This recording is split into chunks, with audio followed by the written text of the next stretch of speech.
I'm going to preface this vlog with a story about a Tesla and EV fires.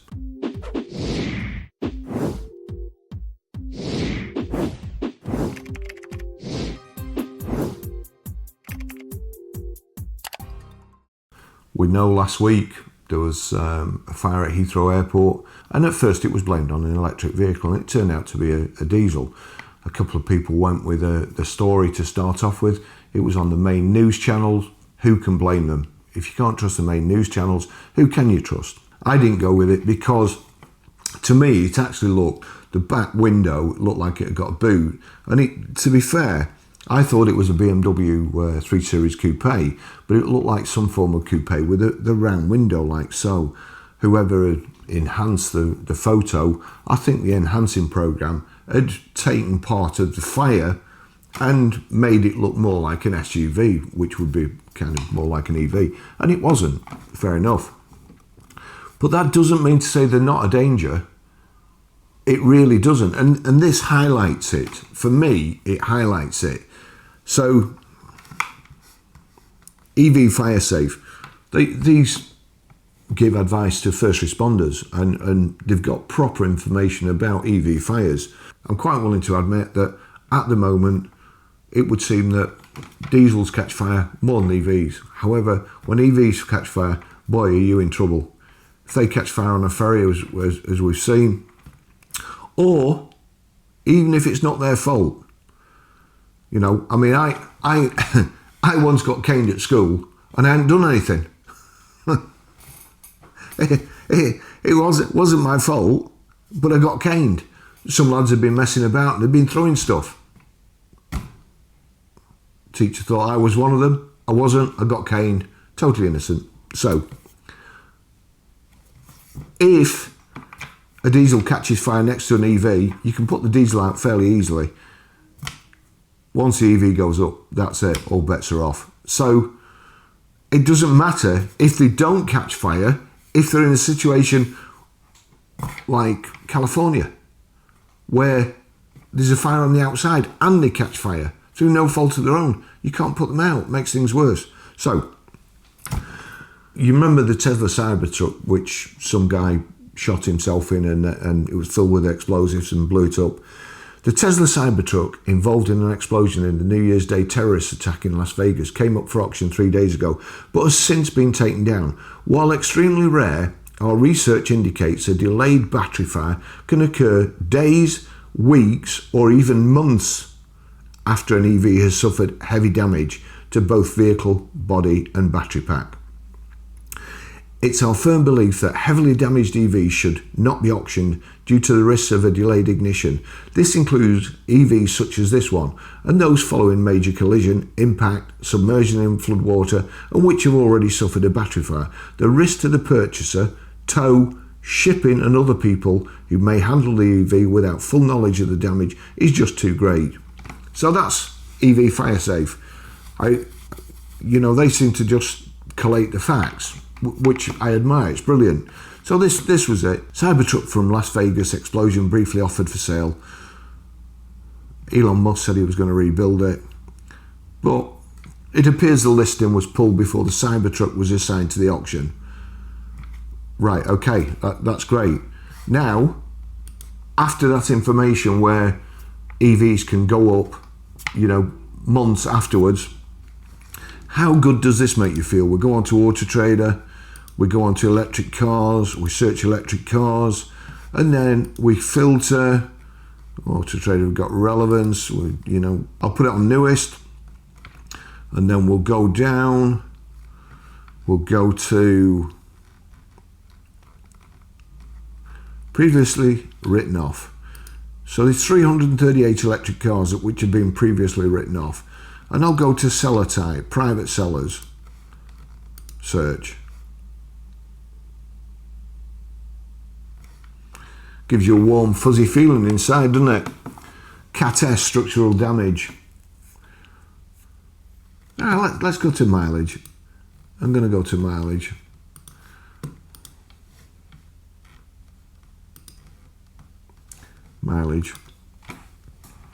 Volvo EX30. 2024 Edge, Cat N, 350 miles. Cat N's not too bad, but well, look, it's got 2 owners in 350 miles. Who do you think has repaired that?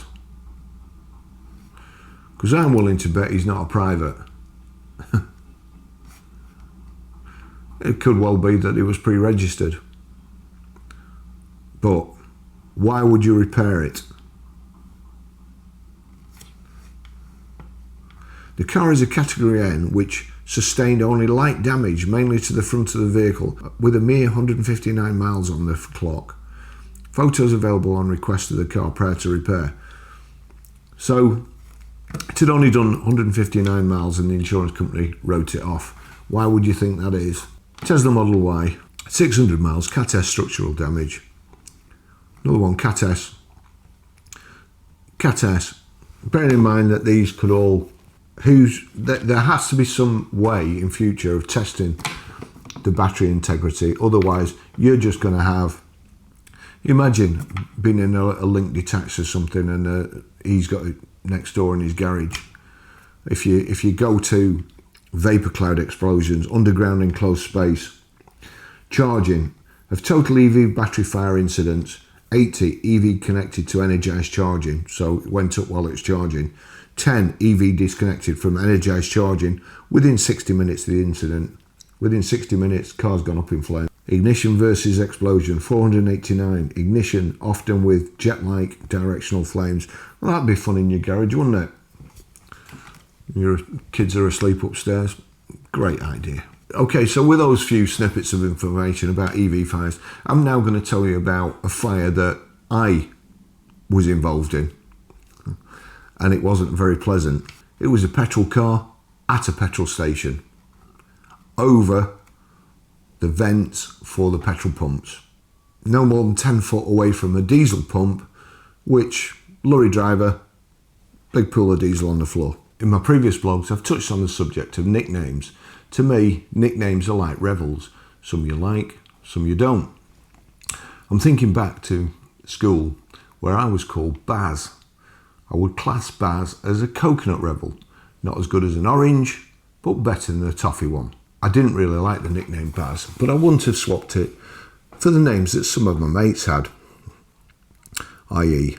Fatty Matty, Ginge, Igor, Bugs, Stinky, Eaglebeak, and then there was the most unfortunate moniker of all, One Ball. He'd previously been known as Eddie, but was christened One Ball after his operation, after his bicycle chain snapped while he was pedalling up a steep hill.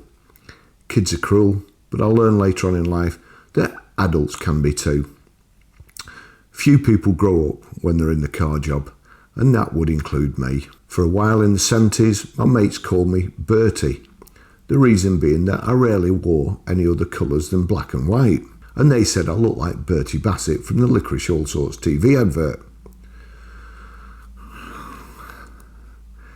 My current wardrobe still looks like a daguerreotype photograph, but there was a period in the mid-80s when Miami Vice came on the TV, and I went through my pastel colours, no socks phase.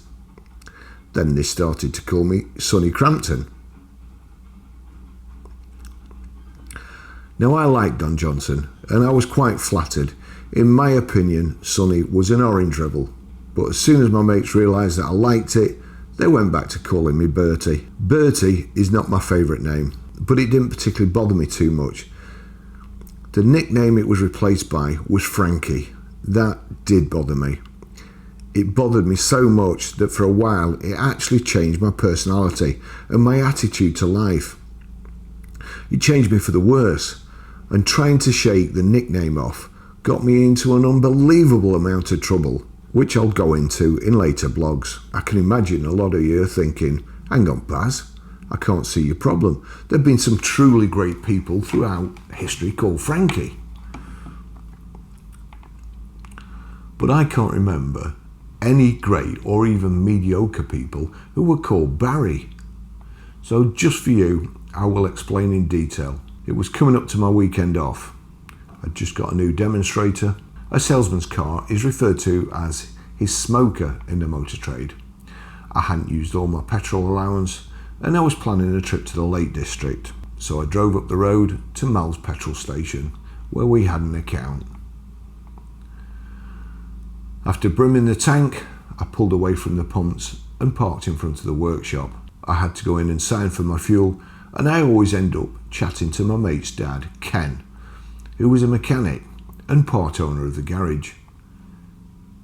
If I didn't move my car, Mal was his equal partner, and he used to curse me as it'd stop his other customers from filling up. Ken was an ex-boxer, and he was as strong as an ox and tough as old boots. He was also 60. He'd ruined more of my shirts than I care to remember. Whenever you were talking to him, it was important to always keep your stomach muscles tensed, as he had a habit of punching you in the gut when you least expected it. Well, it wasn't really a punch, it was more of a little dig, but the force would still double you up, and if it was just after lunch, there could be disastrous consequences. It wasn't the consequences or the punch that ruined your shirts. It was because his hands were always full of oil and grease. Pretty much all of my work clothes had an imprint of Ken's knuckles on them that even a 90-degree washing Fairy Biological could never manage to totally erase. To give you an example of how strong he was, he once lifted the back of my Honda Goldwing motorbike up so that I could manoeuvre an exhaust under the back wheel and bolt it into place. I used to struggle to push it off its stand, let alone hoist it a foot off the floor with a forearm curl and hold it there. Ken didn't have a death wish. He just had no fear of anything or anyone. Even though he'd had several lucky escapes in life, he just had no respect for danger or pain. His previous partner to Mal had died. He and Ken had been working underneath a 52-seater coach when the jack collapsed. Ken was on a creeper trolley and managed to kick himself out from underneath as soon as the jack started to move. His partner couldn't, and he got crushed to death. Despite Ken's brush with death, he still never used axle stands to make sure that if the jack moved, the car he was working on wouldn't drop on him. Once he was heard calling for assistance from the workshop. There was no panic in his voice or sense of urgency. He just asked, "Can someone come here for a minute?" When the petrol attendant had finished serving a customer, she went in the workshop to find a bonnet had dropped on Ken's hand, totally closing and trapping his fingers against the slam panel. He couldn't move until someone pulled the bonnet release, which was inside the car, and this freed him. His hand was a mess, and he'd been lucky not to lose a finger or two, but he just carried on working. Another time, a radiator exploded, covering his chest, neck and arms with scalding hot water. I went for petrol that day, and Ken called me over. "Do you know anything about burns?" he said. Then he opened his overalls and showed me. He was covered in blisters and must have been in incredible pain. I said, "I'm not a doctor, Ken, but hello, I know enough about them to realise you need urgent hospital treatment." He refused, and there was no way I could persuade him to go or to let me drive him there. He told me that hospitals find things that are wrong with you that wasn't wrong with you before you got there. So you get the idea. Ken was an unbelievably stubborn and very tough guy. This particular day, I was standing in the workshop talking to him, when out of the corner of my eye, I saw a guy light a bucket of matches. This was a stupid thing to do on a petrol station forecourt at the best of times. I shouted at the top of my voice for him to put them out immediately. He turned to look at me and he was grinning like the village idiot. He was stood next to a BMW. The door was open and there was a petrol can on the floor next to him. My brain took a second to process the information. Then I set off running towards him, but it was too late. As all the matches in the book lit, he tossed it in the direction of the 6 Series BMW and started to run. Almost before the matches left his hand, there was a whoosh and the car erupted in flames. It was obvious that he'd used an accelerant, as even though the door was open, The force of the explosion still blew out the front windscreen and flames shot 20 feet into the air. The fire starter ran towards a Mini to make his escape. It was at the end of the forecourt with the engine running. I would never be able to catch him, so I made a mental note of his registration and ran back to the office to phone the fire brigade and report the incident to the police. Luckily, the fire station was only about half a mile up the road. I was praying that they hadn't already been called out to another blaze, as they needed to get here fast to avert a potential disaster. The car that was on fire was parked next to my car, and it was also directly over the grates which lead to the main petrol tanks, and they held all the 10,000 gallons of the garage's fuel supply. If the pumps were to catch fire, we would all be trapped inside with no means of escape, and the scale of the explosion if the tanks were to go up just didn't bear thinking about.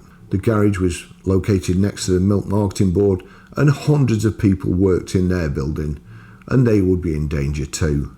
The situation was pretty dire, but while I was on the phone to the emergency services operator, I saw the funniest thing ever. The fire starter was trying to make his getaway, but it was rush hour and he couldn't get off the forecourt for the oncoming traffic. Ken had seen this, so he set off in pursuit on foot. Caught up with him, and he'd wrenched the driver's door open, but sadly for him, unlike my car, his old Mini didn't have the benefit of security deadlocks. Ken was trying to drag him out by the scruff of the neck, but he couldn't because the fire starter had had the foresight to clunk click and put his seatbelt on. He couldn't have given a toss about us being blown to smithereens, but he wanted to make sure that he would be okay if he crashed on his way home. Ken was almost garrotting him on the strap of the seatbelt. He had hold of him, he was trying to wrench him out. The seatbelt was on the guy. But a gap in the traffic emerged, and the driver gunned the engine, ready to let the clutch out and accelerate away. Ken realised that he couldn't hold on to him much longer, so as he ran alongside the Mini, he swung a huge haymaker-style punch. Ouch. I thought, that's going to leave a mark, and the world's supply of fairy biological would never shift that one. The fire crew was on the way. I'd alerted the police and evacuated the building. I wanted to get the hell out of there too, but I hadn't seen Ken, and I was worried about him. So instead of leaving, I went back into the workshop to make sure that he'd gone. I was right to be worried, as Ken had set about trying to tackle the car inferno with a small fire extinguisher. There were several other extinguishers on the floor that he'd tried and that hadn't worked. Health and safety left a lot to be desired back then. By now even the car's tyres were all alight, and it was obvious to me that it was a futile and extremely dangerous exercise. I shouted, "For Christ's sake, Ken, leave it. It could explode at any second and blow us both to kingdom come." I said both, as I knew he'd got no fear for his own safety, but he was like a second dad to me, and I knew he wouldn't want me to get injured. He wouldn't come with me. I could hardly hear him over the roar of the flames, but he shouted back, "Quick, move your car before it catches fire." I think this was his way of trying to get rid of me. My response was, "Fuck that." My car was the latest Vauxhall Carlton, which was the new model with the latest specification anti-theft deadlocks on all the doors. This meant I couldn't have got in through the passenger door, as all the doors could only be opened from the driver's side with the laser cut key. The flames were now only about 6 inches away. My car was engulfed in thick black acrid smoke. Flaming ashes were blowing across the forecourt towards the petrol pumps and the pool of petrol that was still on the floor from where I'd tried to squeeze as much in my tank as possible. I could hardly see my car, let alone find the door lock to get in. Ken had nearly put the flames out on a very small area of the car, but I could see that the smoke was affecting him. He looked like one of the black and white minstrels. Just all you could see, his face covered in soot, and just his eyes and his teeth. I went and grabbed him by the arm to drag him away, but he wasn't for giving up until the extinguisher he was using started to splutter and the flames licked round the car again. Ken could hardly breathe and he was struggling to stand up. I got him to the workshop, pulled the door shut, which would help us shield us from the blast if the petrol tank on the car went up, but would be as much use as an ashtray on a motorbike if the main tanks ignited. I sat him down and I got him a drink of water. His lips, tongue and nostrils were covered in soot that he'd inhaled. His face was black and his breathing was very heavy. He didn't look well at all. But we had to get out of the workshop. Not a moment too soon, the cavalry arrived.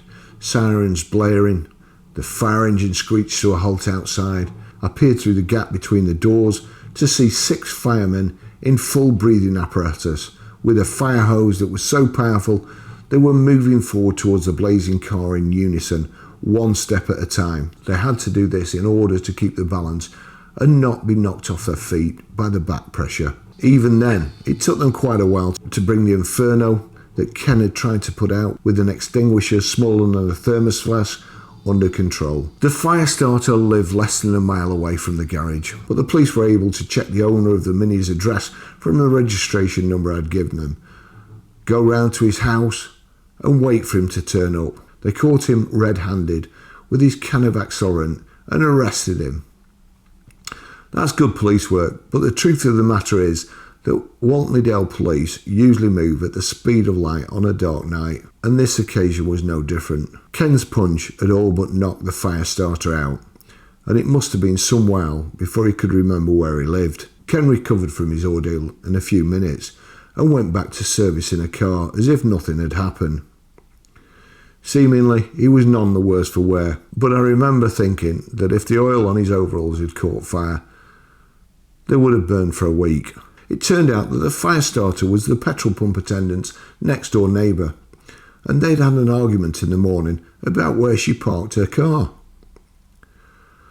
He either had some form of mental illness or was incapable of rational thought, and he'd decided to torch the attendant's BMW so she wouldn't be able to park in his way anymore. His prosecution a few months later was a formality, and when the judge read out his previous crimes before sentencing, they included many previous occasions when he'd started fires. And on one of his prayers, he was let off with a warning only to walk out the law courts and set fire to the sign outside. Presumably, this was some form of protest that the judicial system these days was far too lenient with pyromaniacs. Sunday was a day of rest for me, and instead of frequenting our usual cattle market style pubs, my best mates and I would go to the Swan at High Walton, which was an old type pub that served great beer. Me and my mates were in our late 20s, so we brought the average age of the pub's clientele down to about 75. This was Ken and his best mate's favourite watering hole, and we all used to meet up. After a few pints, Ken and I started to tell our stories. There were considerable discrepancies, and when it came to the bit when I had refused to move my car, Ken neglected to mention that in order to do so, I would have to go through the fierce heat, thick black smoke, flames, shattering glass, and another important factor to take into consideration was that the garage's 10,000-gallon fuel tanks were in danger of exploding and blowing Walton off the map. Not necessarily a bad thing. It had made no sense to me risking life, limb and my great looks just to stop my Vauxhall Carlton getting singed. I'd seen what had happened to that extremely brave soldier, Simon Weston. He was very badly burned fighting for his country. I wasn't prepared to do it fighting for a car. It was insured and I wasn't. My mate didn't take this into account, and he saw a golden opportunity to wind me up. He turned to me with a grin as wide as a lunatic who set fire to the car on his face and said, "You're a bit of a Frankie on the quiet." Frankie is Cockney rhyming slang. Frankie Howard equals coward. Everyone started laughing, leaving me trying to explain the deadlocking, anti-theft system of the Carlton, and that I couldn't have unlocked the passenger door even if I'd smashed the window. It was the worst thing I could do. As my mates could see, they'd hit a nerve. And the more I tried to explain, the more they laughed. From that moment on, the nickname Bertie had gone up in smoke, along with the BMW. And it was replaced with Frankie. I detested Frankie. On the revelometer, Frankie was a piece of rabbit shit that you'd picked up by mistake and eaten. I think I would have preferred to swap places with One Ball. Addendum, if any of you have been left in any doubt about how much I hated the nickname Frankie, this is my best mate.